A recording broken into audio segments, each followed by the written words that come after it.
بس ٹھہر کر یہاں پر ایک اور پیغام عرض کرتا چلوں. مقام نبوت، مقام عبدیت، مقام اصطفاء، مقام رسالت، مقام امامت، مقام ولایت، یہ سب تو بلند ترین مقامات ہیں. اور ان تمام مقامات میں جو قدر مشترک ہے وہ کمال عبدیت ہے. ممکن نہیں ہے کہ کوئی نبوت کے درجے پہ فائز ہو اور اس میں کمال بندگی نہ پایا جاتا ہو. ممکن نہیں ہے کہ کوئی مقام رسالت پہ فائز ہو اور اس میں کمال بندگی نہ پایا جاتا ہو. ممکن نہیں ہے کہ کوئی مقام امامت پر فائز ہو اور اس میں کمال بندگی نہ پایا جاتا ہو. ممکن نہیں ہے کہ کوئی مقام ولایت پر فائز ہو اور اس میں کمال بندگی نہ پایا جاتا ہو. اور کیا فیض ہے، کیا احسان ہے، کیا صلاح عام ہے، کیا کرم ہے کہ وہ خاص نقطہ جو راز ہے نبوت کا، رسالت کا، امامت کا، ولایت کا، اس میں تمام بندوں کو شریک ہونے کی دعوت دی جا رہی ہے. تم بھی بندے بن کر دکھاؤ.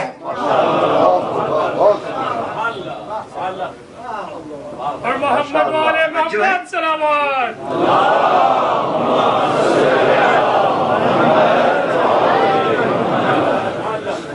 توجہ ہے، توجہ فرمانے میں کیا عرض کر رہا ہوں.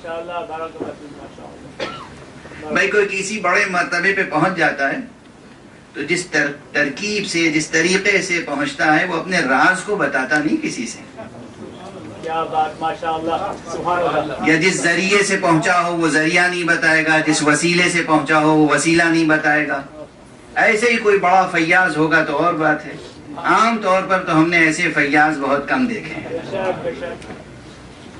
عام طور پر انسان میں بخل پایا جاتا ہے. بخل، کنجوسی، شح.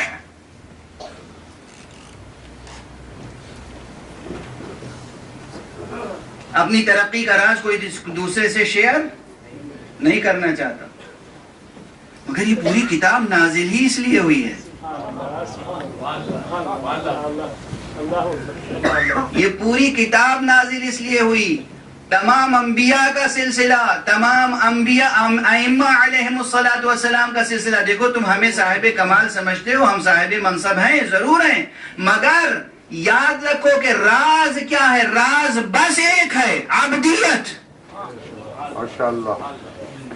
اس کے عبد بن جاؤ. اور اس کے عبد بننے کا بہت لمبا چوڑا سینکڑوں صفحے میں فلسفہ اور فارمولہ اور نسخہ بیان کیا جا سکتا ہے، لیکن مختصر یہی ہے: اپنے اختیار کو اپنے آپ سے سلب کر لو. سبحان اللہ، ماشاءاللہ، کیا بات، سبحان اللہ، اللہ اکبر، ماشاءاللہ.